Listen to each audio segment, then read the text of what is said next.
बेटा आप पढ़ते हैं छंद, और छंद क्लास 10th और 12th दोनों के अंतर्गत है। अक्षरों की संख्या, क्रम, गणना, यति, गति से संबद्ध रचना छंद कहलाती है। कौन कौन सी चीजें? संख्या, क्रम, गणना, यति और गति। संख्या आप समझते होंगे, क्रम सीरियल, गणना, यति। यति मीन्स क्या होता है? पूर्णविराम। ये आपका पूर्णविराम होता है, इसको यति बोलते हैं। गति, अब गति छंद के अंतर्गत क्या होती है? जैसे हम किसी गाने को जब गाते हैं तो लय कभी ऊपर कभी नीचे, लय ताल जो होती है ना, कभी जल्दी कभी धीमे, वो होती है गति। तो इनसे संबद्ध रचना छंद कहलाती है। क्या? संख्या, क्रम, गणना, यति और गति से संबद्ध रचना क्या कहलाती है? छंद। ये 4 चरण होते हैं छंद के अंतर्गत, जो 1, 2, 3, 4। ये इसलिए समझा रहे हैं, इनमें अभी 2 शब्द आएंगे जिनका प्रयोग बार बार होता है, तो अभी समझ लेना अच्छा है। तो 1 और 3, 1 और 3, 1, 3, इनको क्या कहते हैं? विषम। और 2, 4 को क्या कहते हैं? सम। विषम और सम का प्रयोग बार बार होगा, तो ये समझा दें। अर्थात जो पहला चरण होता है और तीसरा चरण ये विषम के अंतर्गत आता है, और दूसरा चरण, चौथा चरण आपका सम के अंतर्गत आता है। अर्थात समचरण और विषम चरण समझ गए होंगे। दोहे में क्या होता है? विषम। और ये आपके सिलेबस में सिर्फ और सिर्फ मात्रिक छंद है, वर्णिक छंद नहीं है। वर्णिक छंद क्या होता है? छंद 2 प्रकार के होते हैं, मात्रिक और वर्णिक।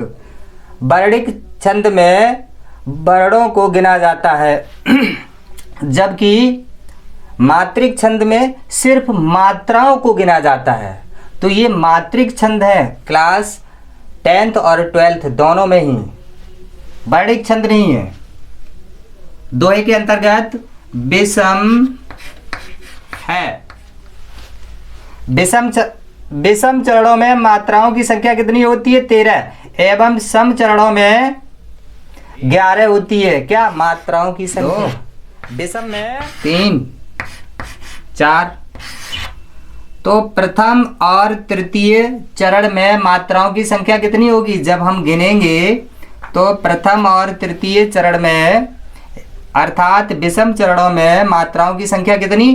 13। 13 इसमें होंगी और 13 इसमें होंगी। सम चरण में इसमें 11 होंगी और इसमें 11 होंगी। इससे हम पहचानेंगे कि ये दोहा है या नहीं। जैसे दोहा के अंतर्गत, जैसे उदाहरण है, श्री गुरु चरण सरोज रज निज मन मुकुर सुधार, बरनऊ रघुवर विमल जस जो दायक फलचार। अब गिना कैसे जाता है वो हम आपको बताते हैं। 2 प्रकार की मात्राएं होती हैं, एक होती है लघु और एक होती है दीर्घ। दीर्घ को गुरु भी कहते हैं। ये 2 प्रकार की मात्राएं होती हैं।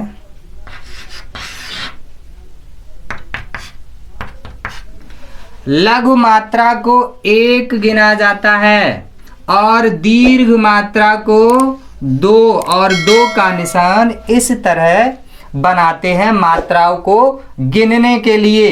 दीर्घ मात्रा के अंतर्गत चाहे आप इसको याद कर लो और चाहे इसको,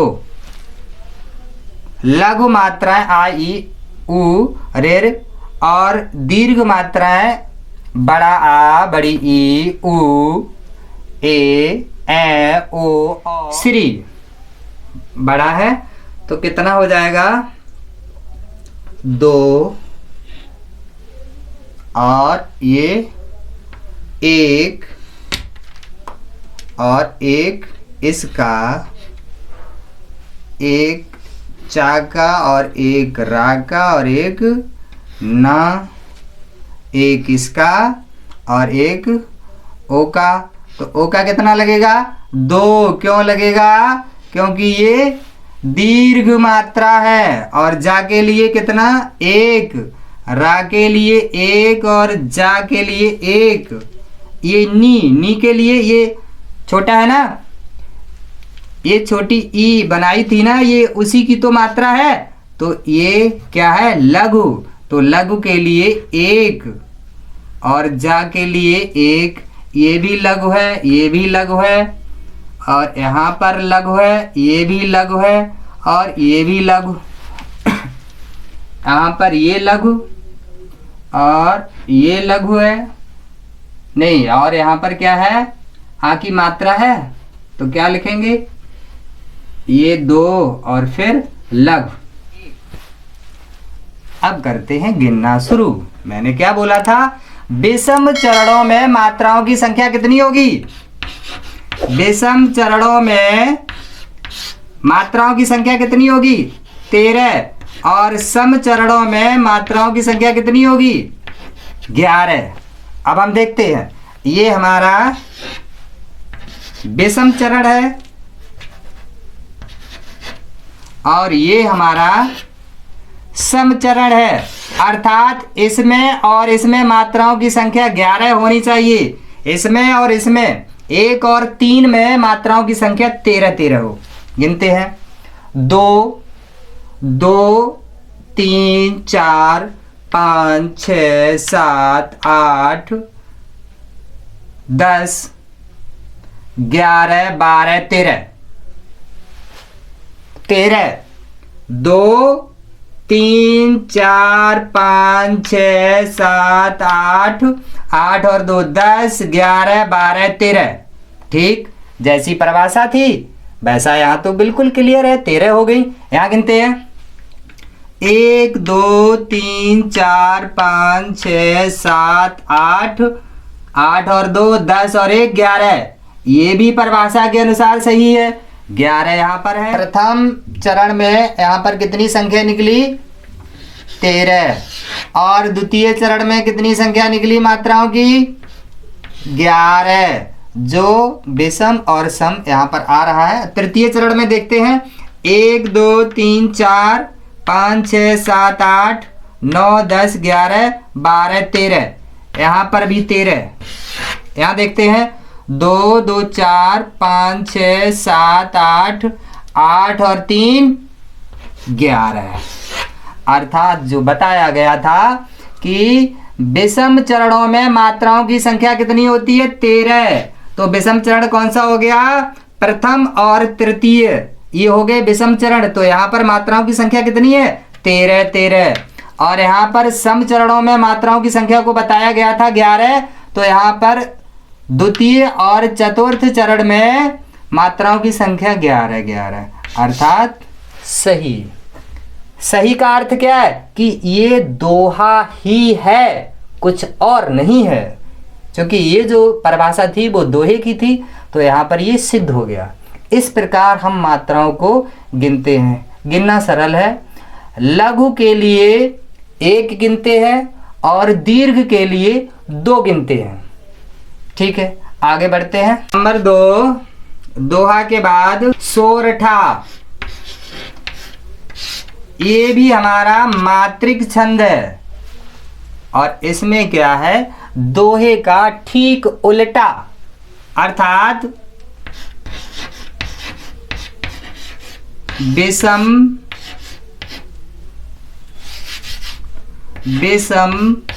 चरणों में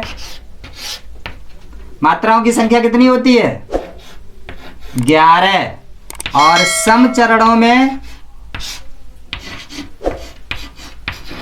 सम चरणों में मात्राओं की संख्या 13। वहां दोए में इसका ठीक उल्टा था। जैसे सोरठा में विषम चरणों की संख्या, विषम चरणों में मात्राओं की संख्या कितनी? 11 और सम चरणों में मात्राओं की संख्या 13। जैसे कुंद इंदु सम देह उमा रमन करुणा अयन जाहे दीन पर नेह करौ कृपा मर्दन मयन। तो हम यहाँ पर मात्राओं की संख्या गिनेंगे। देखिए ये हमारा चरण कौन सा हो गया? 1। कितनी? 1 2 3 4 5 6 8 1 9। और होनी कितनी चाहिए विषम चरणों में? 11। तो बताओ कहाँ गलती है? मैं बता चुका हूं। कुंद इंदु सम देह, मैंने बताया दीर्घ के लिए 2 गिनते हैं। तो गलती ढूंढिए। नहीं आया समझ में? और अनुस्वार के लिए भी 2 लिखते हैं। तो यहां पर मैंने 1 ही लिखा, 1 लिखा, जबकि 2 होना चाहिए। ये गलती है। गलती पकड़ो तभी समझ में आएगा। इसके लिए कितना? 2। और यहां पर ये अनुस्वार लगा है तो इसके लिए भी 2। अब गिनो। 2 और 1 3, 3 और 2 5 6 7 8, 8 और 2 10 और 1 11। तो विषम चरण अर्थात पहले चरण में 11। अब देखते हैं। मैं गलती छोड़ दूंगा और मैं पूछूंगा, आपको बताना पड़ेगा कहां पर है गलती। ज्यादा समझ में आने के लिए ऐसा जरूरी है। 1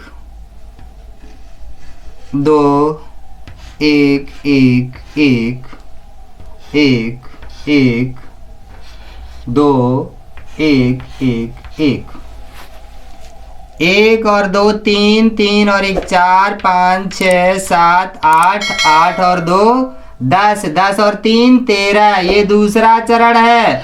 और दूसरा चरण क्या कहलाता है? सम। तो यहाँ पर 13 सही है। यहाँ पर देखते हैं। 2 1 2 1 1 1 2 1 और यहाँ पर 1 1 1 1 2 2 1 1 1 1 1। देखते हैं। 2 और 1 3, 3 और 2 5, 1 6 7 8, 8 और 2 10, 10 और 1 11। ये तीसरा चरण। और तीसरा चरण क्या कहलाता है? विषम। विषम संख्या कितनी निकली? 11। 2 और 1 3, 3 और 2 5 6 7 8, 8 और 2 10 और 1 11। यहां पर भी संख्या कितनी थी? 11। यहां पर संख्या कितनी थी? 13। इसमें देखते हैं। ये चौथा चरण है। चौथा चरण भी सम। 1 2 3 4 5 6 7 8 9 10 11 12 13। सम 13। अर्थात जो उदाहरण में है वही परिभाषा आपकी सिद्ध कर रही है, और जो परिभाषा में है वही आपका उदाहरण सिद्ध कर रहा है। बताइए, मैं समझता हूं इस उदाहरण के अंतर्गत कोई चीज है? नहीं पकड़ पाए? है मर्दन। मर्दन में यहां पर देखिए 4 मात्राएं गिनी गई हैं।